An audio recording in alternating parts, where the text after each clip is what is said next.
Imagine walking down a street, say, back in 1893. You see this big poster for a minstrel show. And the main attraction, it's an actor playing Theodore Roosevelt, reenacting the Rough Riders charge. That wasn't just entertainment, was it? It really captures something about America at that time, this intense new hunger for expansion, for glory on a world stage. Today, we're diving into that really pivotal time, roughly 1890 to 1914. It's when the United States basically transformed itself from a nation mostly looking inward to, well, a major global power. And our mission really for this deep dive is to unpack how the U.S. consciously built an empire. It wasn't accidental. We'll look at the mix of things. They use military power, sure, but also economic pressure and some pretty clever diplomacy. We've got a great stack of sources you sent us for this academic stuff, political cartoons, which are amazing, personal letters. We want to understand the key people, the sometimes surprising events, and the reasons behind it all, which weren't always straightforward. No, definitely not. And what's fascinating, I think, is just how fast things shifted. Public opinion, political will. It really pivoted. I mean, for decades after the Civil War, the U.S. was pretty isolationist, right? Focused on rebuilding, expanding westward, but within the continent.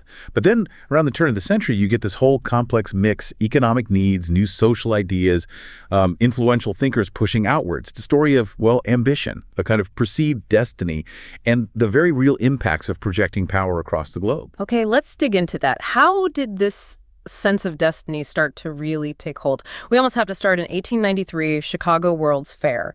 Frederick Jackson Turner gives this incredibly influential speech, his frontier thesis. His big idea was that the American character, democracy, innovation, that rugged individualism, it was all forged by constantly pushing west and countering the frontier. Right. And that immediately raises this pretty alarming question for people at the time. What happens when the Census Bureau says the frontier line is basically gone, as Turner claimed? His speech landed like a bombshell for politicians, intellectuals. It sparked real anxiety. Yeah. How does the nation keep its unique spirit going? How do you keep the economy growing, deal with immigration, population pressure, if there's no more empty land to expand into? Now, historians later poked holes in Turner's thesis, pointing out, it completely ignored Native Americans. Of course. But at the time, it was powerful. It felt like a call to action, maybe even a crisis point. So, if that defining experience, the frontier, was closing, what did that mean for how America saw itself, and what were the solutions being tossed around? Well, for a growing number of influential people, the answer seemed obvious. Find new frontiers. Overseas, that's really the seed of the American empire idea taking root. If the physical frontier is closed, you look for new economic frontiers, maybe even cultural ones. Keep that expansionist energy alive. And this wasn't like flipping a switch in 1890, right? There were hints of this earlier, even if the focus was mostly internal. Like back in 1865, the State Department was tiny, 60 people, a couple dozen foreign ministers, often political appointees, maybe even bribes involved, and the Navy needed for a global presence. It was in rough shape after the Civil War. Lots of old wooden ships, the old Navy. Not exactly projecting power. True. But even then, you had figures like William Seward, Secretary of State from 61 to 69. He had big ideas. He talked openly about wanting British Columbia, Hawaii, Cuba. He actually said he wanted to give the U.S. control of the world. Quite ambitious. Yeah, and he acted on it, even with limited tools. He pushed for treaties for a canal route in Nicaragua. He annexed the Midway Islands, thinking about Asia. And most famously, 1867, the Alaska Purchase from Russia, $7.2 million. Which everyone, well, not everyone, but many newspapers called Seward's folly. Total waste of money, they said. Who's going to live there? Yeah. How do you govern the natives? They basically said it'd only pay off if gold were to be found. And then, bam, Klondike Gold Rush. Suddenly, it's not folly anymore. It's nearly 600,000 square miles of territory, tons of resources. Silence the critics pretty fast. It just shows how quickly economics can change the perception of these big strategic moves, even if the cultural impact was massive and often ignored. Even Seward's successor, Hamilton Fish, kept poking at expansion, right? Yeah. Trying to get the Dominican Republic, talking canals with Colombia.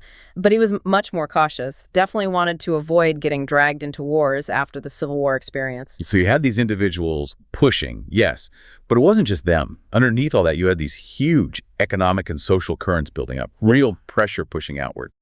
The industrial boom after the Civil War meant the U.S. was producing so much stuff. Exports just exploded. What was it, $234 million in 1865, up to $1.3 billion by 1898?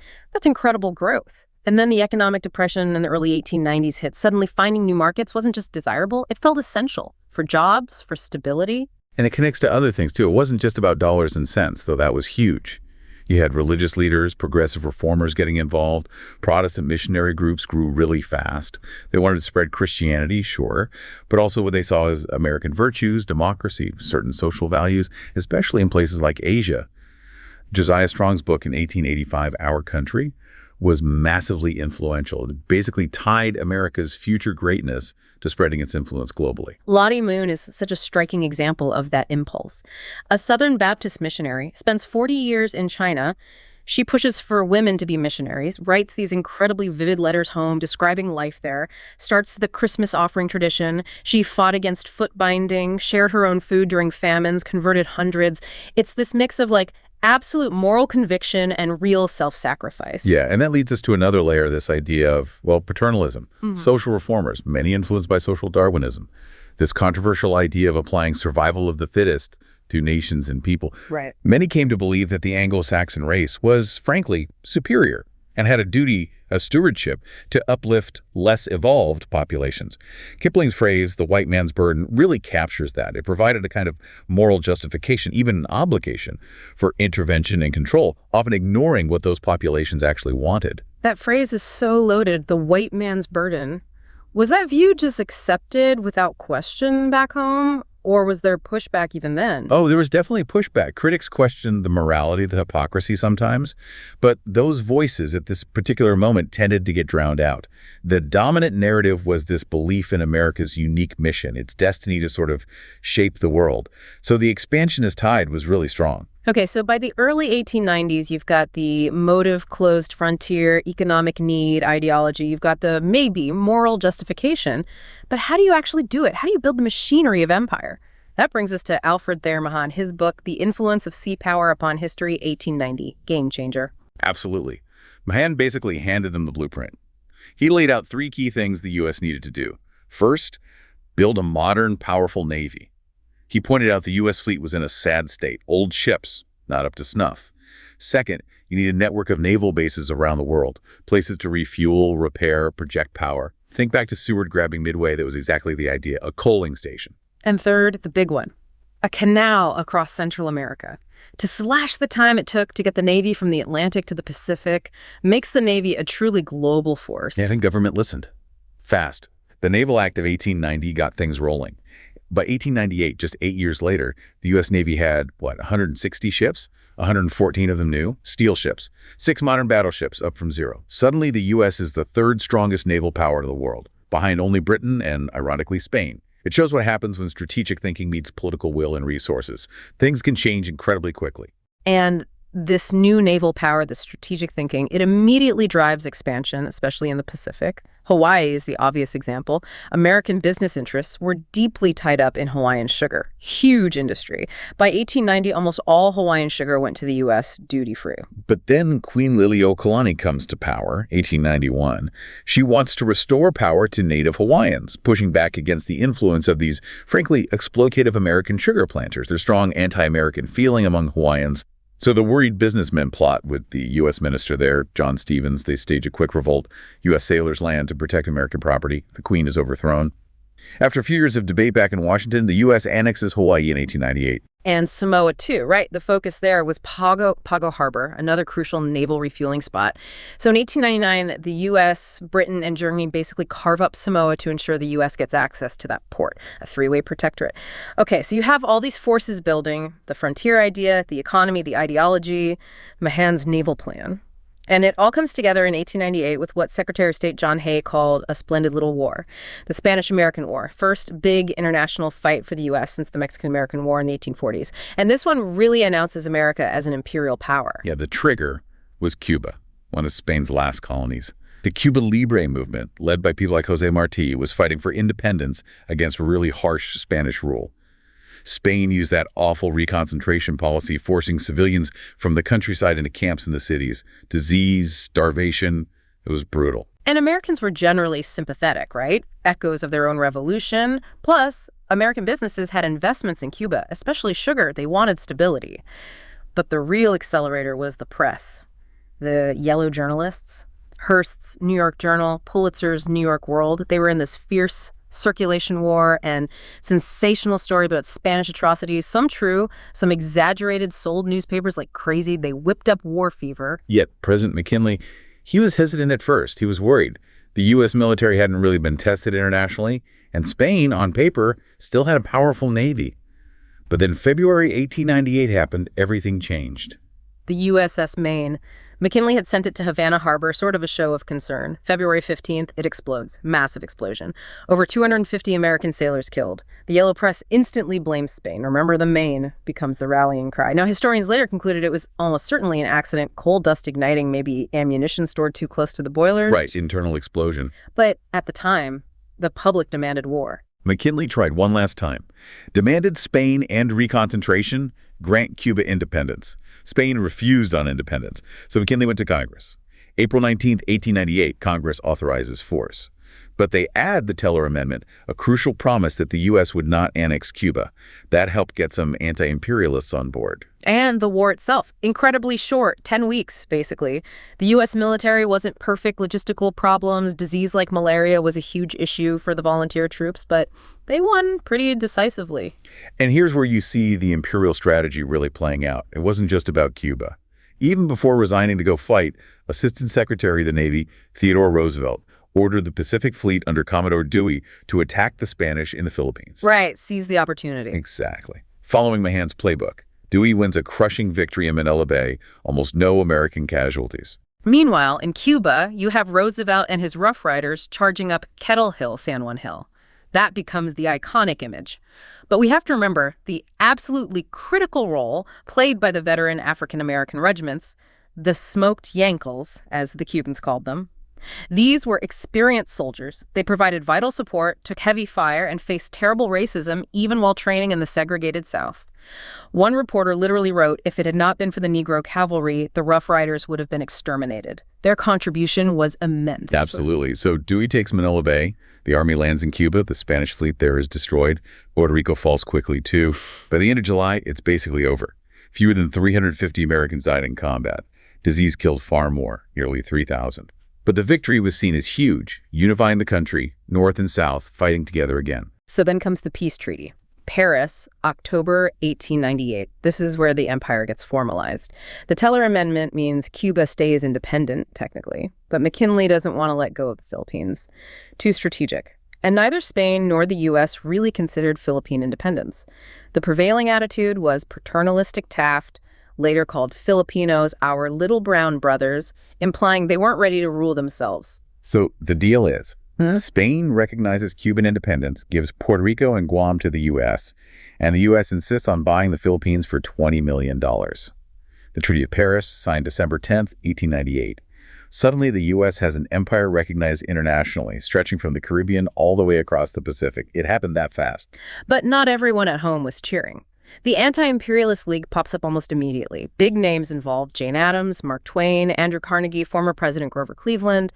Their arguments were varied. Some said empire betrayed American democratic ideals. Others worried about competing with cheap foreign labor. Some held frankly racist, xenophobic views about incorporating non-white populations. And they almost succeeded. The treaty needed a two-thirds vote in the Senate. It was incredibly close. But then, literally days before the vote, news arrives of fighting breaking out in the Philippines between Filipino independence fighters and U.S. troops. That tipped the balance. Undecided senators felt they had to vote for the treaty to assert American control and stability. It passed by just one vote over the required majority in February 1899. Timing was everything. And that fighting in the Philippines wasn't minor. It became a long, brutal war. Emilio Aguinaldo led the Filipino rebels. It lasted 3 years, thousands of soldiers died on both sides, and the civilian cost was horrific. Estimates are around 250,000 Filipino civilians died from violence, famine, disease. Yeah, it was a grim, bloody affair. McKinley appointed William Howard Taft as the civil governor in 1901. Taft tried a strategy of attraction, building roads, schools, hospitals, trying to win over the population. Eventually, Aguinaldo was captured, forced to swear allegiance. But the Philippines remained an American colony until after World War II, 1946. And the other territories got sorted out, too. Hawaii becomes a territory in 1900. Alaska in 1912, residents there got citizenship. Puerto Rico becomes a territory under the 4-Acre Act in 1900. Citizenship comes later in 1917. Guam, Samoa, they stay under Navy control for a long time. And Cuba. Independent, yes, but the Platt Amendment, Yeah. passed after the Teller Amendment, it gave the U.S. the right to intervene in Cuban affairs whenever it felt stability was threatened. It secured the naval base at Guantanamo Bay, and it basically forbade Cuba from making treaties with other countries that the U.S. didn't like. So independent on paper. But heavily under U.S. influence and practice. Its foreign policy, its economy, largely dictated by the U.S., a sort of informal empire. Okay, so the empire is built. Now, how do you run it? How do you manage it? Different presidents had different ideas. Theodore Roosevelt takes over after McKinley's assassinated in 1901, and he brings his famous big stick policy. From the proverb, speak softly and carry a big stick and you will go far. Roosevelt's idea was you don't always have to use force. Yeah. Just the threat of American military power, the big stick, is often enough to get what you want in foreign policy. He saw the U.S. as having a duty, almost, to be the policeman of the hemisphere. It fit his whole philosophy of the strenuous life, embracing challenges, acting decisively on the world stage. And the Panama Canal is the ultimate example of the big stick, isn't it? Roosevelt was absolutely determined to build that canal. France had tried and failed spectacularly, bankruptcy, disease. The best spot was Panama, which was then part of Colombia. Right. The U.S. offered Colombia $10 million plus an annual rent. Colombia thought it was too low, plus they were understandably upset about basically giving up sovereignty over that strip of land. They rejected the offer. Roosevelt was furious, so he decided to, well, wield the big stick. Pretty blatantly, too. November 1903, he actively supports a Panamanian independence movement, sends U.S. warships to the coast to physically block Colombian troops from landing to put down the rebellion. Within a week, Panama declares independence. The U.S. instantly recognizes the new country and offers them the same canal deal Colombia rejected. Panama accepts. And Panama basically becomes a U.S. protectorate for decades, until 1939. Construction starts right away, May 1904. Massive undertaking. The U.S. poured resources into it, especially public health. Dr. Walter Reed's work linking mosquitoes to malaria and yellow fever was crucial. Fumigation, mosquito nets, they dramatically cut the death rate that had plagued the French effort. Huge excavation, the lock system. It was an engineering marvel. Roosevelt even visited in 1906, first time a sitting president traveled internationally officially. Wow. The canal opens in 1914, changes global trade, military strategy forever. Built by ambition, justified by the big stick. And with the canal project secured, Roosevelt lays out another piece of his doctrine, the Roosevelt Corollary, 1904. This is an addition, or maybe a twist, on the old Monroe Doctrine. Remember, Monroe warned Europe to stay out of the Americas.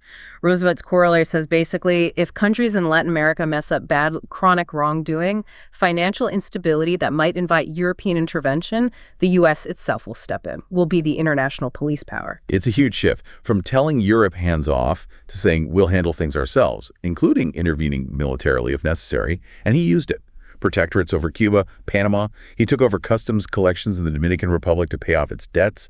Later, presidents like Hoover and FDR tried to soften it with a good neighbor policy, but that corollary was used to justify interventions in places like Haiti, Nicaragua, well into the 20th century.